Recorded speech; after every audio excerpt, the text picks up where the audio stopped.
Alright, what is up everyone? My name is Ian, otherwise known as Shots, and in today's video guys, I'm going to be doing a very short and simple controller settings video for PlayStation 5.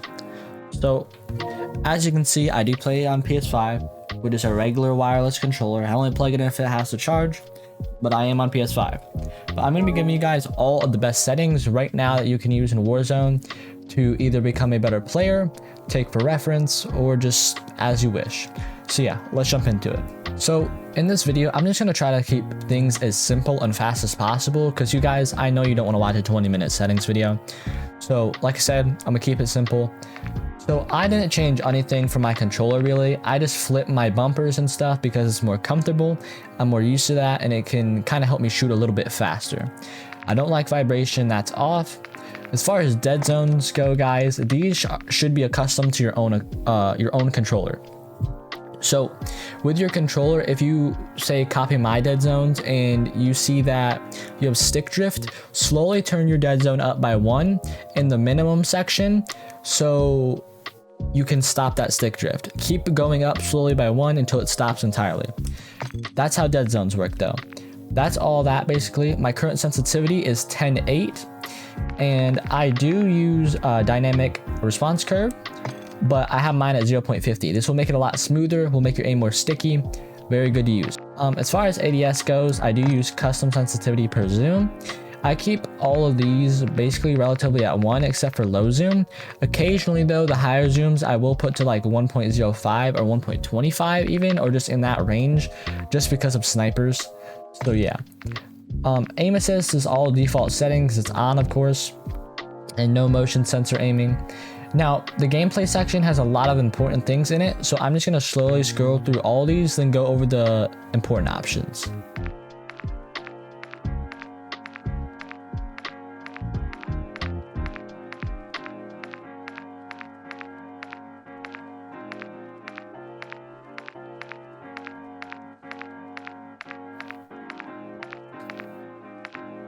Okay, so for your automatic sprint, you want this on automatic tactical sprint because every time you go to sprint, you'll tactical sprint. Pretty much explains itself. This keeps your movement fast and stuff like that. Something you want to have on. Slide, maintain, sprint. So whenever you slide, once that slide is done or that animation is done, you go straight back into sprinting and you don't bot walk or anything like that. Helps with movement again. So for right here, the slide and dive behavior, I have mine on tap to slide. This just makes it easier to slide cancel and stuff. You can still dolphin dive by the way, you just have to hold it down pretty decent amount. Plunging underwater I have as free because it just feels more natural underwater. Sprinting door bash is on though because this setting helps with door plays. So whenever you're sprinting, say you're running away from somebody or if you're getting chased, you can just bash open the door and sprint. So yeah, it just helps a lot. And like I said, useful for door plays. You can close it, turn around, sprint back through the door, break their ankles. Just helps overall. Good setting to have on. So yeah. So my focus behavior, I just have mine on toggle just because it's naturally easier. All I have to do is just tap my left joystick as opposed to holding it down. As far as all the other stuff goes, interact and reload behavior is on prioritize interact. So basically this will let you open chests by just tapping square or X just once. If you are in a big jumble of loot though, make sure you hold down your square for a good second or two so you can reload if you're low on ammo and you're in that situation. As far as armor plate behavior goes, I just have mine on apply all. So all you have to do is just hold down triangle once and it will keep applying plates till your vest is full. For backpack control, I use directional buttons for the D-pad, and stick just feels weird because I think whenever you have it on stick, you actually can't move around while being in your backpack. So I didn't really like that, and like I said, it just felt awkward. Manual fire behavior, a lot of people have this on hold because you can just hold it down, it will continuously fire. But whenever you do this, it actually makes your fire rate slower. If you have a half decent trigger finger and you keep it on press, you can just spam your trigger finger and have a faster fire rate than hold. But yeah, that's basically all the important stuff in there. Let's move on to graphics. So I have basically all of this stuff off except for fidelity cast. I have fidelity cast on because it makes the game more sharper and you can just see a lot better. So yeah, make sure you have that on. You can mess with your strength if it's too sharp. I keep mine at 100 though, because like I said, I like my game to have that nice and good sharpness for the better fidelity. Eco modes on efficiency. Okay, this is a big one, guys. If you have a monitor that supports 120 Hz, turn this on. It offers higher frame rates, higher hertz, it makes your game run better, feel smoother, it helps just all around. Make sure this is on if you have a 120 Hz monitor. Then FOV, of course, is 120 affected and wide. The reason for this is 120 FOV, of course, you can see more, you have lower recoil, but the main reason you have your weapon field of view on wide is because you can actually see more when you're running around with your gun. If you'd have it at narrow or default, your gun will feel like it's closer to you and it can actually block your vision. So that's why I have mine on wide. And then camera movement and stuff is all on the lowest, because whenever like say a precision or a mortar strike goes in and it's near me, I don't want my whole entire screen shaking around like I'm in an earthquake. Inverted flashbang I just have on because it, honestly, in my opinion, you can kind of see just a teensy bit better while you're flashed. That, and in my opinion, it's kind of just better in a way than the giant white flash that goes in your eyes. It's better for me. I feel like it's more comfortable.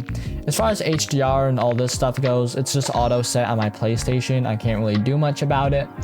But yeah, as far as audio mix goes, I'm currently just using TV because currently I feel like it helps a lot more with footstep audio. It stands out a lot better. So yeah, what I do recommend though is either TV or headphones. Those are the two best. Find which one helps you hear those footsteps better. So yeah, personally for me though, like I said, it's TV. But you can use headphones if you like that better. So game volume. Everything in here is off or at 0 because it does not matter. The only things you want to have on is your master game, effects, and dialogue just a little bit. So dialogue can help you hear things like your character will say enemy UAV, or the announcer will say enemy UAV, stuff like that. It'll give you small little call outs that can help you. But of course you don't want that at full volume to where it just blasts in your ears and can cover up footsteps and stuff like that. So putting it at 30 is basically the sweet spot. All my voice chat stuff is basically on. I don't really care much about it because I barely even use voice chat. I kind of can't because the way my setup is. But one thing down here at the bottom that I do have on is the reduce tinnitus sound. So that weird flash grenade like ringing in your ear, I just have this reduced because it's just annoying. I don't want to hear the ringing of the flashbang in my ear, so I just have that on. That, and it can kind of help competitively because if you're getting pushed, you can hear if they're pushing, and if they're not pushing for some reason after they just flashed you, basically can hear them staying back and you have the opportunity to run away and reposition. So yeah, Juggernaut music of course is on. This is the only type of music I will have on because Juggernaut music is awesome. As far as hit markers go, I have my hit marker sounds on classic. Alright, so as far as interface goes, guys, everything here is basically regular except for color customization. In here, I have all these settings changed. So myself, I'm white on the map. My team is blue or teal, whatever color you want to call it. My party is yellow, and the enemies are neon green. There's the hex code for neon green. The reason I picked this is because it stands out the most on the minimap when you're looking at enemies and stuff like that. Neutral is black, and then contested is yellow. So for your color filter, guys, make sure your color filter is on filter 2. This provides the best colors and the most saturation, and it makes your game pop a bit more. So for your color filter target, you want to have this on both so it affects both the world and when you're playing and your menus. And make sure both of the intensities are 100 so you can get the most out of that color filter. Of course, if you do have a monitor that you can change the saturation and stuff like that on, make sure to also do that if you want your game to stand out more. But yeah, that's basically the easiest way to do it in game. So yeah, so minimap is square with rotation. I have my compass off because it got in the way in my opinion, and it's kind of useless. You most of the time don't need to call out like a cardinal direction in a way. Like I'm not gonna say, hey, they're north or something like that. I'll usually just ping them. It gets in the way at the top as well, kind of gets in your field of view, so I just turned it off. Crosshairs, so I have the crosshair of course on. You're going to have your crosshairs on, but I also include a center dot. So I have a center dot on at the largest because this helps with centering and throwing knives and stuff like that. Hit marker visuals and all this stuff is on. As far as telemetry goes, I have just server latency and packet loss because if I ever feel like I'm lagging, I can just look up in the top left and see if I actually do have server latency or high latency and packet loss. Very simple and straightforward though, guys, and all this other stuff is just on. I don't really think the tooltips help too much, so I could probably turn them off, but I haven't seen them get in my way at all, so I'm just gonna leave it as it is. But those are basically all my settings currently in Warzone, guys. If you guys did enjoy, you want to see more updated setting videos in the future and stuff like that, I will happily do them. That is all I have for today's video though, guys. I hope you all did enjoy. If you want to see more videos like this and just more Warzone content, don't forget to like and subscribe, and I'll see you guys in the next video.